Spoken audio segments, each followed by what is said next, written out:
président de Guinée-Bissau se rend pour la première fois au Vietnam afin de renforcer les relations de coopération bilatérale. Les localités côtières du Nord mobilisent toutes les forces pour assurer la sécurité des gens et minimiser les dégâts. Le parc national de Xuân Thủy est l'une des réserves naturelles précieuses du Vietnam. C'est le premier site Ramsar au Vietnam et en Asie du Sud-Est.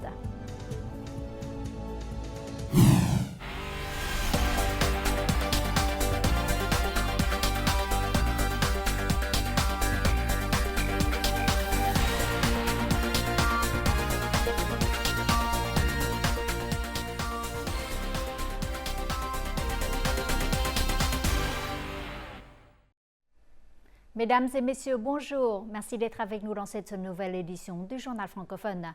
Ce vendredi à Hanoï, sous l'égide du secrétaire général et président Tô-Lâm, le bureau politique du PCV a discuté du projet de rapport faisant le bilan de la mise en œuvre de la stratégie de développement socio-économique 2021-2030, ainsi que des orientations pour la période 2026-2030. Le leader du PCV a noté que malgré un contexte mondial et national complexe, le Vietnam avait obtenu des résultats importants et atteint la quasi-totalité des objectifs fixés. Tô-Lâm a appelé à perfectionner l'économie de marché à orientation socialiste. Il a aussi mis en avant d'autres priorités, développer les sciences et les technologies, promouvoir l'innovation et la transformation numérique, développer la culture, garantir le progrès et l'équité sociale, gérer et utiliser efficacement les ressources naturelles, protéger l'environnement, maintenir la sécurité nationale et édifier l'état de droit socialiste.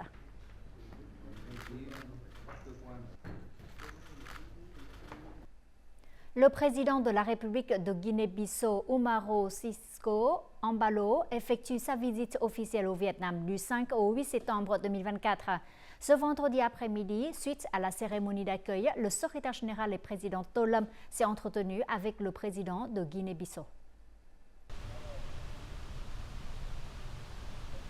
Il s'agit de la première visite au Vietnam d'un président bissau-régnant depuis l'établissement des relations diplomatiques en 1973, contribuant ainsi à créer une base pour promouvoir une coopération approfondie entre le Vietnam et la Guinée-Bissau dans de nombreux domaines.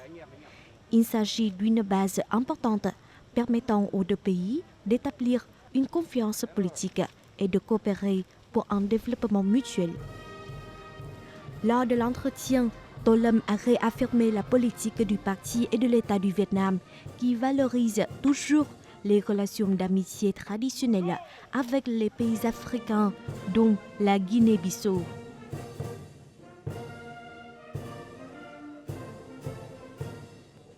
Actuellement, le Vietnam est le troisième débouché de la Guinée-Bissau. La valeur totale des échanges commerciaux bilatéraux ont atteint près de 170 millions de dollars en 2023. Le Vietnam exporte principalement du riz et des produits textiles et importe principalement des matières premières de noix de cajou. Les discussions ont porté sur des domaines traditionnels tels que la politique, l'économie et l'agriculture, mais aussi dans de nouveaux secteurs comme les infrastructures portuaires et l'exploitation minière. Les deux dirigeants ont convenu de créer une percée dans la coopération économique et commerciale. Ils ont assisté à la cérémonie de signature des documents de coopération dans les domaines de l'agriculture, des ports maritimes et du commerce.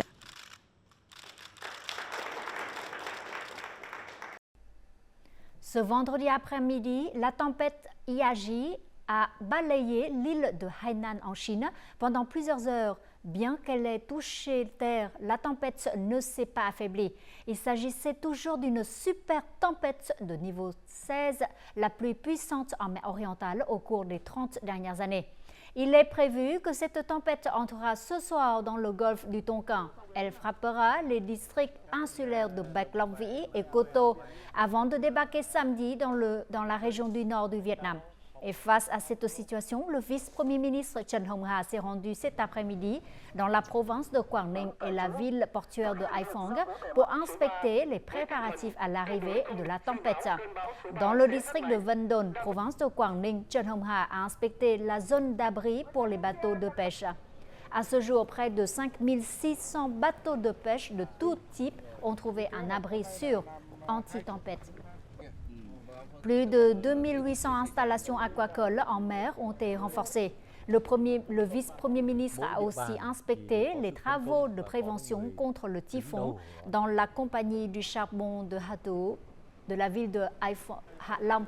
Il a demandé de préparer des plans pour assurer une sécurité absolue des digues et des ports maritimes contre les vents violents et les hautes marées.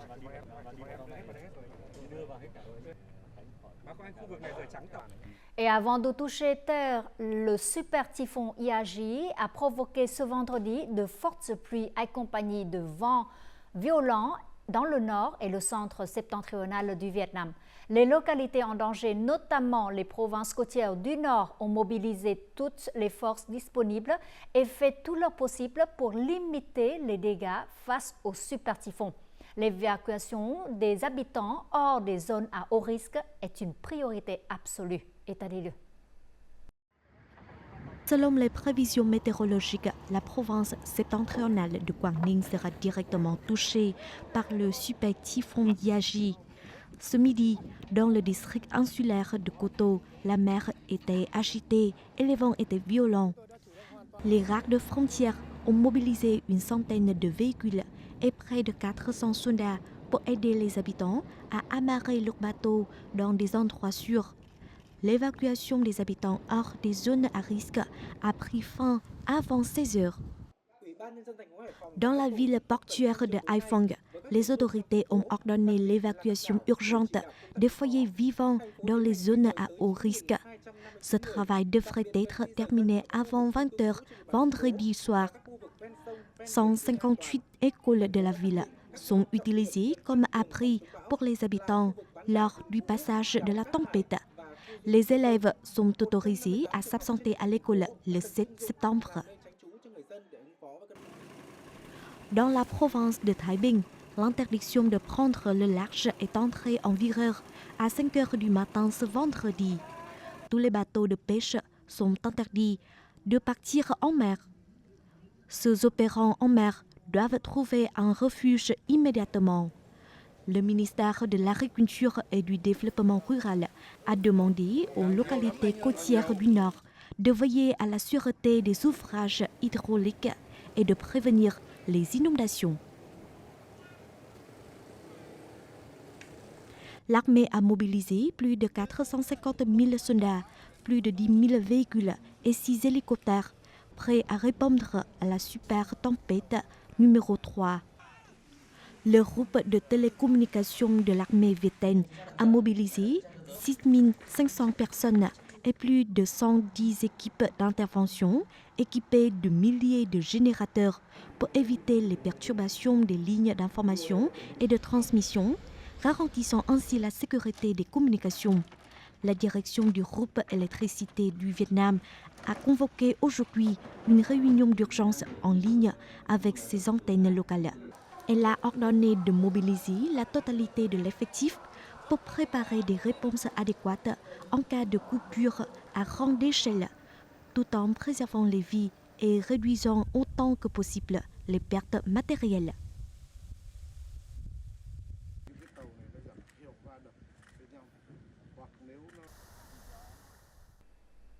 Bien que le typhon Yagi n'arrive pas encore, mais son influence s'est fait sentir.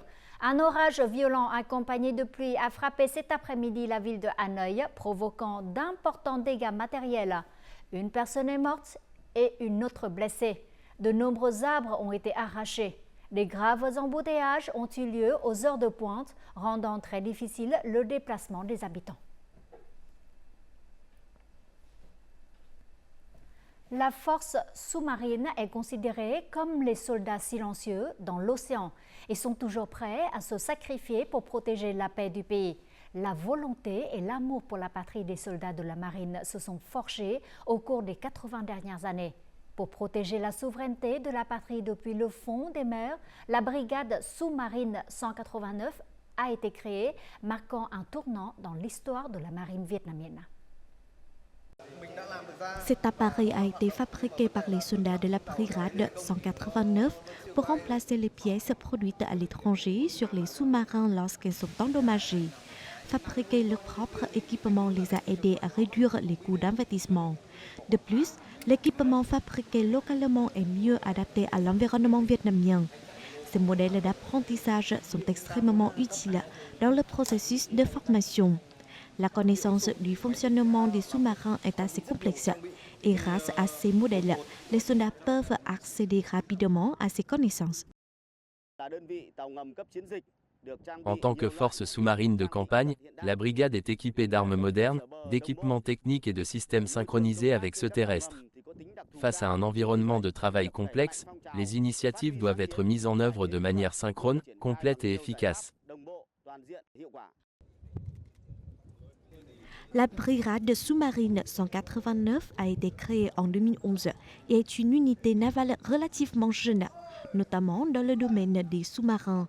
Ce domaine exige que les soldats possèdent non seulement une bonne force physique, mais également une compréhension approfondie de l'ingénierie et de la technologie.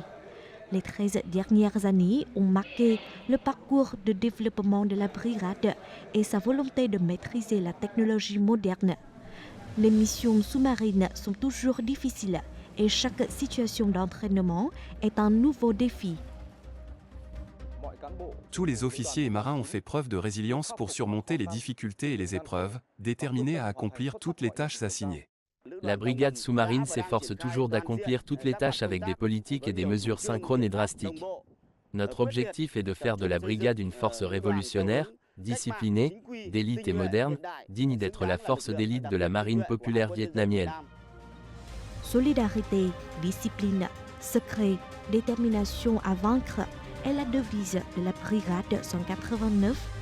Suivant les traces des soldats de l'Oncle Ho, les jeunes membres de la brigade continuent d'écrire l'histoire de l'armée populaire du Vietnam. Par leur sacrifice silencieux et leur volonté inébranlable, ils protègent la souveraineté sacrée de la patrie.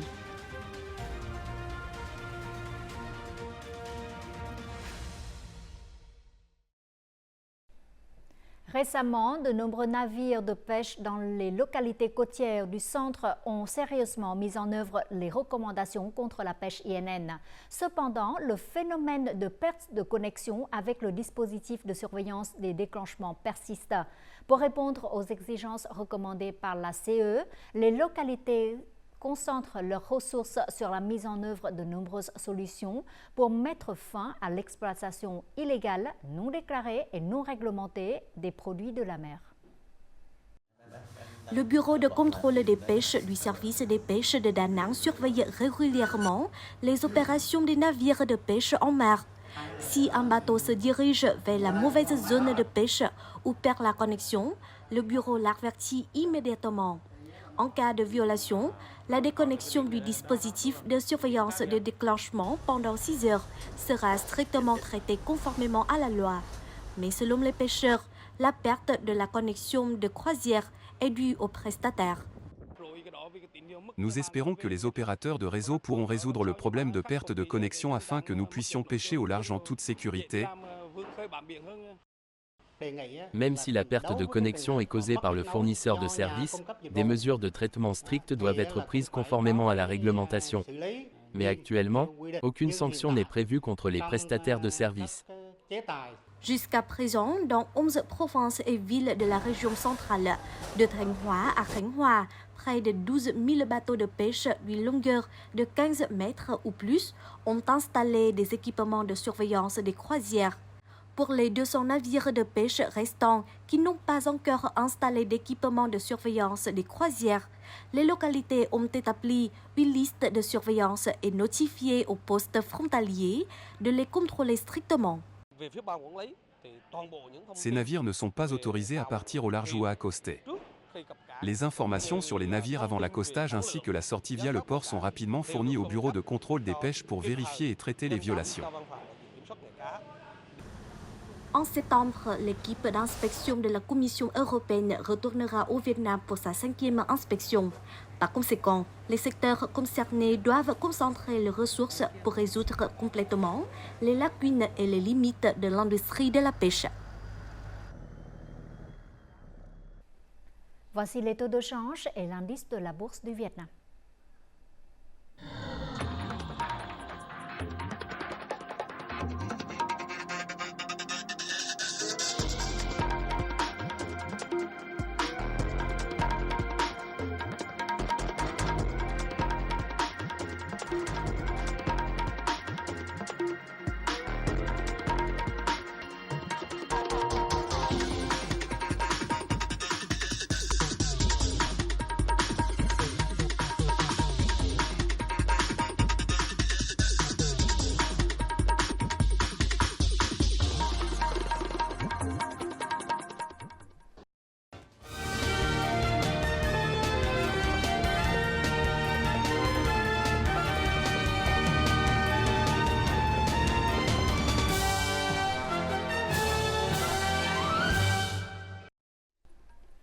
Tout de suite, c'est un condensé des faits marquants de la semaine écoulée, résumé en bref et en images.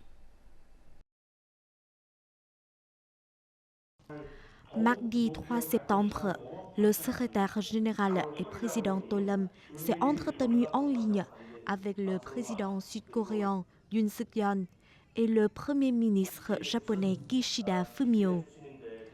Lors de ces entretiens, les dirigeants ont convenu de renforcer la compréhension mutuelle et la confiance politique en maintenant des échanges et des réunions de haut niveau.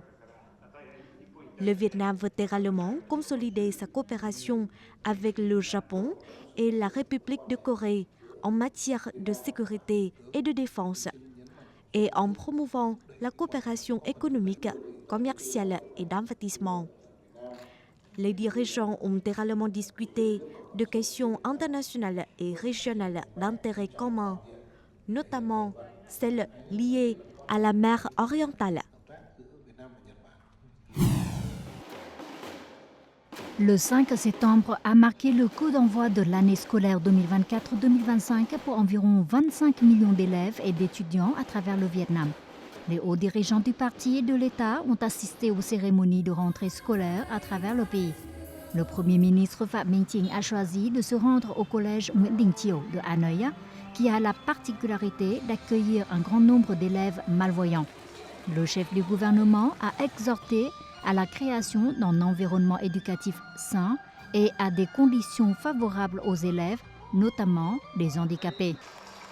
À cette occasion, le Premier ministre a offert un laboratoire informatique à l'école de Nguyễn Đình Chiểu. À l'occasion de la fête nationale le 2 septembre, l'ambiance des célébrations était animée dans tout le pays. Diverses activités commémoratives, culturelles et sportives ont eu lieu. Rien que le 2 septembre, plus de 30 000 personnes de tous les coins du pays ont visité le mausolée de Ho Chi Minh pour exprimer leur gratitude et commémorer le plus grand leader du peuple vietnamien.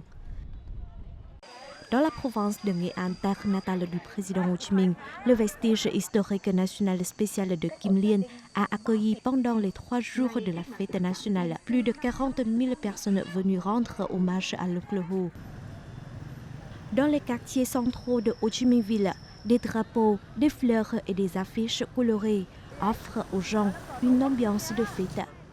À 21h le 2 septembre, la métropole du Sud a illuminé le ciel avec des feux d'artifice sur 2 sites, à savoir l'entrée du tunnel de Thủ Thiêm ville de Thủ Đức et le parc culturel de Đầm Sen, 11e arrondissement. Dans la rue Hàm Nghi, au pied du pont Khánh Hội, les gens se sont rassemblés tôt avec leurs familles et amis, choisissant des endroits confortables pour regarder les feux d'artifice.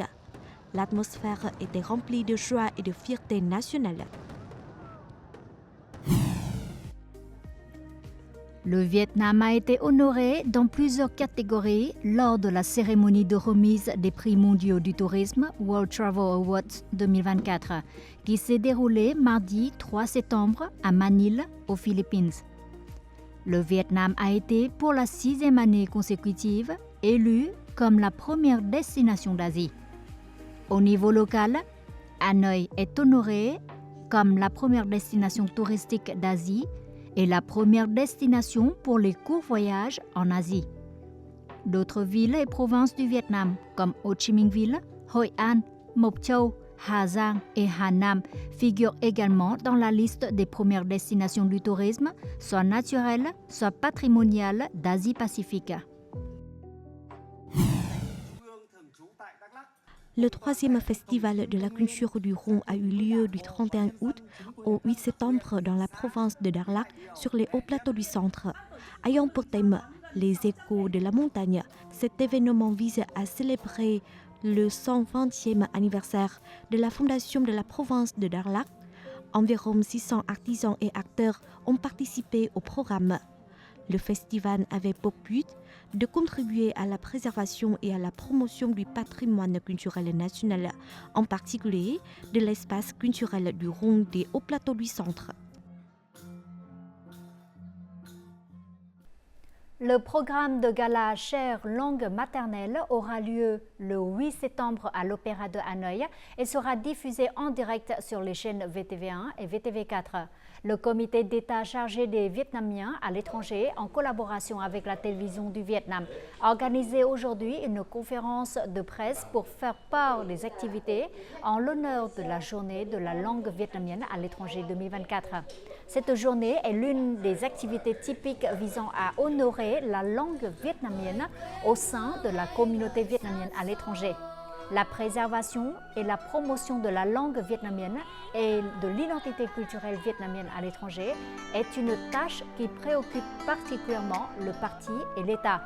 Les personnes contribuant à la préservation et à la diffusion de la langue nationale, ainsi que celles préservant les valeurs traditionnelles de la culture du pays au sein de la diaspora seront honorées à cette occasion.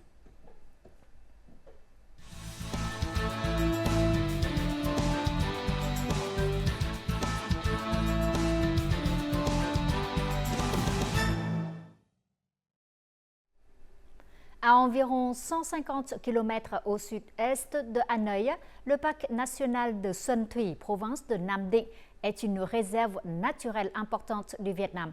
En 1989, Xuân Thủy a été reconnu comme le premier site Ramsar au Vietnam et en Asie du Sud-Est. Le parc national de Xuân Thủy est également connu comme un point d'escale important pour les oiseaux migrateurs. Rendons-nous tout de suite dans ce parc pour découvrir sa biodiversité. Situé au sud de l'estuaire de Ba Lat du fleuve Rouge, le parc national de Xuân Thủy est le plus grand écosystème de mangroves du nord du Vietnam. En raison des valeurs uniques de l'habitat naturel et de la biodiversité, il a été très tôt reconnu comme le premier site Ramsar d'Asie du Sud-Est.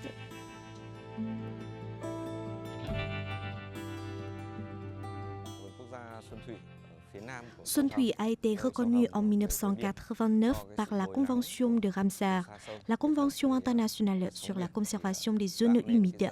Ce lieu a également été reconnu comme la première zone de migration pour les oiseaux en Asie du Sud-Est. Cela montre la grande biodiversité de la zone humide de Xuân Thủy.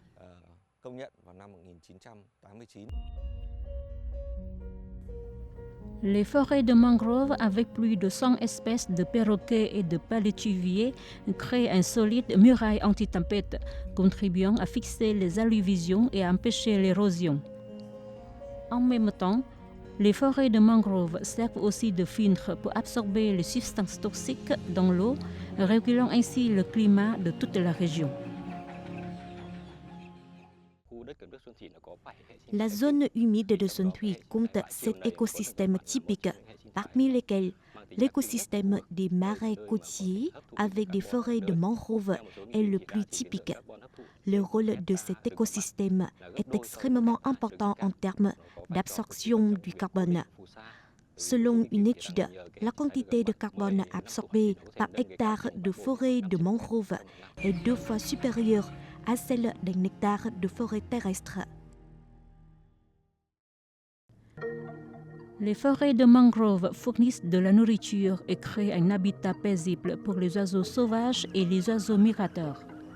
Chaque année, sur la route migratoire, de nombreuses volées d'oiseaux du Nord choisissent le parc national de Xuân Thủy comme point d'escale avant de poursuivre leur voyage vers le sud.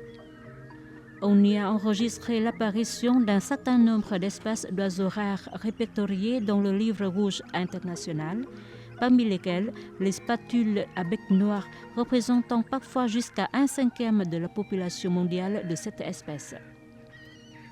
Cette espèce d'oiseau en voie de disparition est également devenue le symbole du parc national de Xuân Thủy. Sur plus de 220 espèces d'oiseaux recensées dans le parc de Xuân Thủy, environ 150 espèces sont des oiseaux migrateurs. En 2017-2018, nous avons recensé la présence de 50 à 60 spatules à bec noir venant chaque année au parc national de Xuân Thủy. Cependant, depuis 2021 et 2023, le nombre a atteint plus de 80 individus et est resté assez stable. Le parc national de Xuân Thủy fait partie de la route de migration reliant des pays d'Asie de l'Est à l'Australie. Chaque année, des dizaines de milliers d'oiseaux migrent à travers 22 pays. Même lorsque ce n'est pas la saison des oiseaux migrateurs, nous avons quand même découvert de nombreuses espèces d'oiseaux indigènes, notamment des cigognes. Travaillant dans le parc national depuis sa fondation en 2003, Lê Tiến Dũng est chargé du travail de conservation de l'environnement. Il a effectué des milliers de patrouilles. Notre travail consiste à patrouiller et à prévenir les dommages aux ressources naturelles. Il s'agit non seulement de recenser et de protéger les oiseaux et les plantes, mais aussi les ressources terrestres et les ressources en eau. Nous devons prévenir et empêcher toute violation et activité de pêche destructrice. Pour une patrouille, les employés doivent parcourir environ 100 km de route ou plus. Pour une patrouille, les employés doivent parcourir environ 100 km de route ou plus par jour. À chaque saison d'oiseaux migrateurs, une tâche importante est de lutter contre la chasse et la consommation d'oiseaux sauvages. Parallèlement aux patrouilles, les gardes forestiers et les employés du parc mettent l'accent sur les activités de sensibilisation auprès de la population sous de nombreuses formes, par haut-parleurs ou par dépliants. L'image des oiseaux volant dans le ciel en saison de migration est une preuve éclatante que le parc national de Xuân Thủy est une terre paisible et prospère, digne de son statut de premier site Ramsar du Vietnam ainsi que de l'Asie du Sud-Est. En fin du journal, voyons tout de suite les prévisions météo.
Les informations sur la météo a clôturé notre journal. Merci pour votre fidélité. Très bon week-end à vous tous et à la prochaine.